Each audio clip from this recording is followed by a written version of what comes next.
Hey everybody, welcome back. It's the Lawn Care Outlaw. So I wanted to do a how-to video today, and the how-to we're going to do is how to replace the carburetor on a push mower with a Briggs and Stratton engine. The mower we're working on today is a Yard Machines push mower. It's a 21-inch deck. It's got big wheels on the back. It's got a 6-horsepower Briggs and Stratton Quantum engine. Now the problem is this mower does run, but it runs very rough.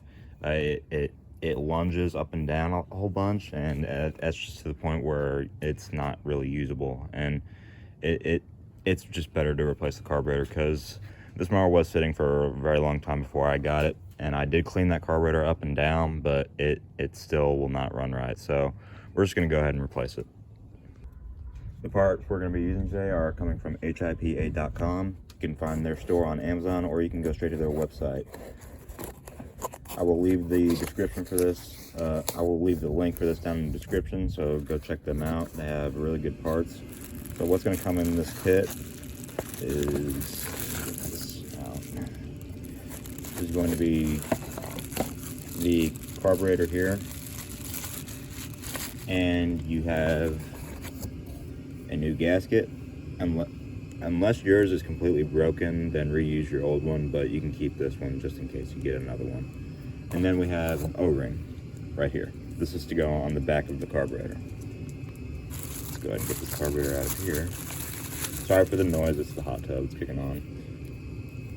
So if you have the kind of engine where it's got an automatic choking system, then that will have another butterfly valve right here instead of just the one. So this little O-ring goes right here, just like this.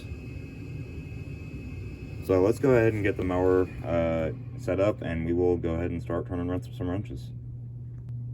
First thing you're going to want to do is take this top cover off right here with a Phillips head screwdriver.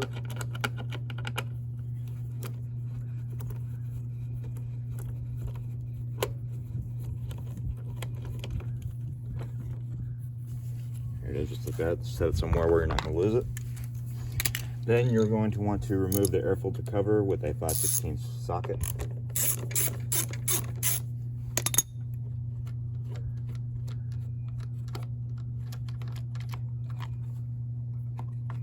This is not the proper air filter. I will replace it once I get a new one. Just remember that the blue air filter will always go on a Briggs and Stratton, so just keep that in mind. Now you're going to want to remove this cover here. To do that, you're going to want to use a 5/16 wrench again. And there are 3 bolts, one here, one right here, and another here. 3 bolts. Come right up.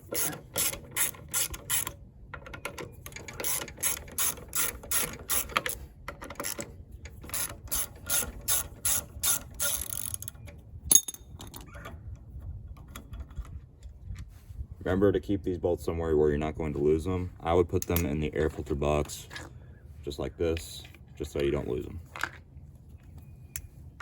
We got 2 more.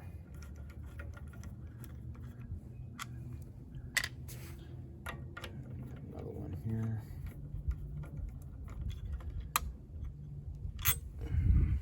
Then this is going to come off just like this.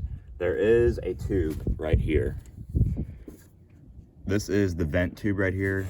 So to get it off, you just kind of twist and then it comes off. Now if it stays on there, that's normal. That's how it usually is. But if it stays on here like that, it's not a problem at all. So we have our manifold here, and now we can get straight to our carburetor. Now as you can see here, someone has been here before because I added 2 gaskets. Now in some cases, this is done to make the primer work. Sometimes the primers don't work and people double gasket them. And that actually does work. It's certifiably a repair to do. So if you see something like that done, then it's not a problem. So now what we're gonna do is get this carburetor off. Now, before we do anything with the bolts, we gotta remove the fuel line. And to remove the fuel line, we're gonna remove this clamp right here with some needle nose pliers. But first, before we do that, we're gonna clamp off the line so no gas spills out of here. So let's go ahead and get this out of here. So you can use a pair of vice grips, channel locks, or needle nose pliers. Needle nose pliers like this work the best though. So you can get in there and clamp on it just like this. Like that. And I just made the mistake of not clamping it off. So get a pair of vice grips here and clamp it down so to a point where you're not going to damage the fuel line, but also you know that no gas will spill.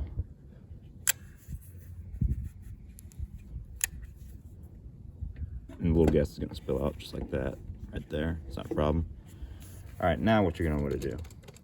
There are two 3/8 inch bolts right here and one hiding right there, straight above my finger, right there. Those are 3/8 inch, so I get a 3/8 inch socket and simply remove them.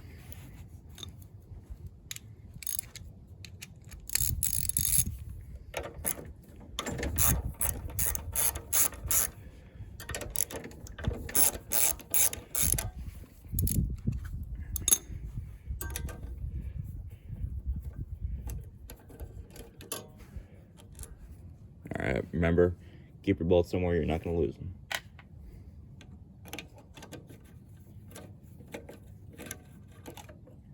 All right, it's going to just fall down just like that. Now this is going to be a little tricky to get it off, but what you do, you hold your butterfly valve here just like this, and then you give the carburetor a twist like that, and then it comes right off just like that. So this is our old carburetor. We'll probably keep it for parts in case something else comes along and we need some parts, but for now we'll just set it aside. Oh, and here's a close-up on the O-ring back here. We're gonna go ahead and take that one off and replace it with a new one. So let's go ahead and get that off. You can just get it off with your fingers, and then you put the new one on. So let's go ahead and get that new one on, get the new carburetor on, and we'll put it back together. All right, here's our new O-ring. What you're gonna do is just simply slide it over, just like that. Might have to persuade it a little bit, but it's okay. That means it's a good ring. It's gonna stretch for you, just like that. There we have our new carburetor. So what you're going to want to do, tip it up just like this, line it up with the hole here, and gently slide it in there. It might take a minute, but you will get it. Then it goes in just like that. Okay, now you're going to take your two 3/8 inch bolts that you took out a few minutes ago. Just slide them back in, make sure you don't cross thread them.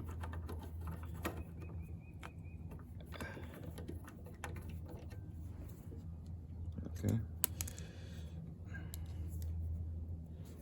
A few precautions that you can take. Wear some rubber gloves in case you don't want to get your hands get your hands gassy and everything like that. So just if you don't want to have your hands smell like gas, then I suggest wearing some rubber gloves. So now this is going to be crucial. Do not over tighten these bolts, and you don't want to strip them because then that can possibly ruin the engine, or you will have to replace this bracket that these screws bolt onto.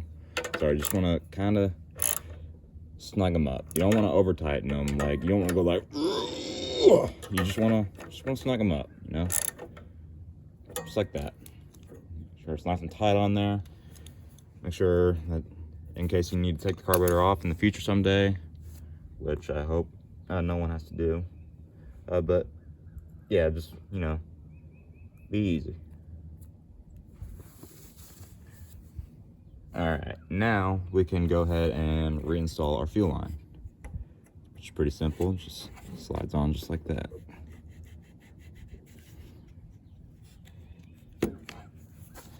Okay, now you get your clamp here. Make sure it goes back onto the nipple right here.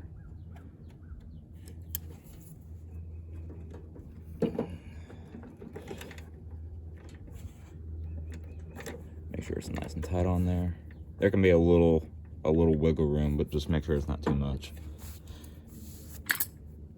Okay, now we can go ahead and put our air filter manifold back on. Now, when doing this, put your new gasket on here just like this. Line it up with these little nubs here.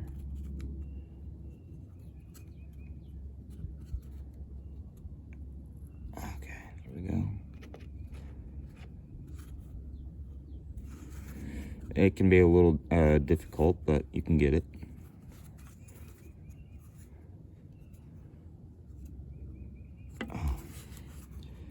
Just gotta line it up with the hole here.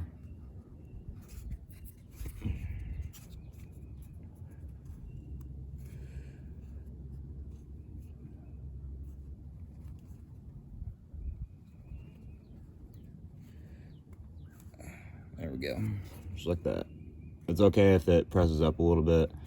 Just when you put this reinstall it back on, just make sure not to over tighten the bolts, just like on the carburetor here. So now what you want to do, if it makes it easier, you can go ahead and take your ventilation tube off this little nipple here, and then you can go ahead and put the long side up here, just like this.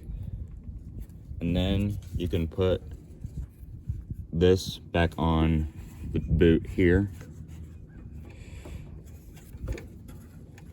Now get your bolts, your 5/16 bolts.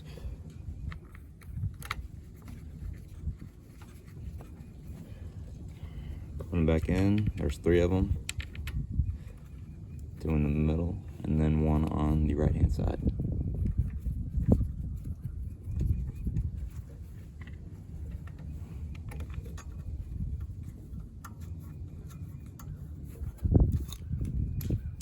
Get your 5/16 socket and wrench.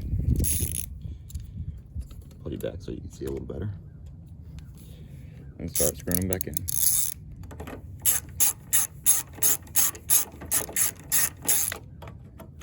Don't tighten them all the way, just go from crisscross pattern. Whoops.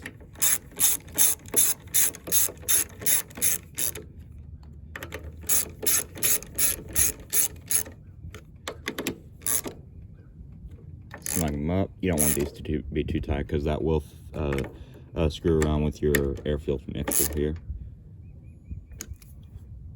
And now you can go ahead and reinstall your air filter. Again, if your air filter is clogged or dirty, go ahead and replace it. They are $5 at Home Depot. They're the blue one that look just like the orange one. Screw in your air filter just like this. And now we can go ahead and... All right, now we're gonna fire up and make sure everything's all right.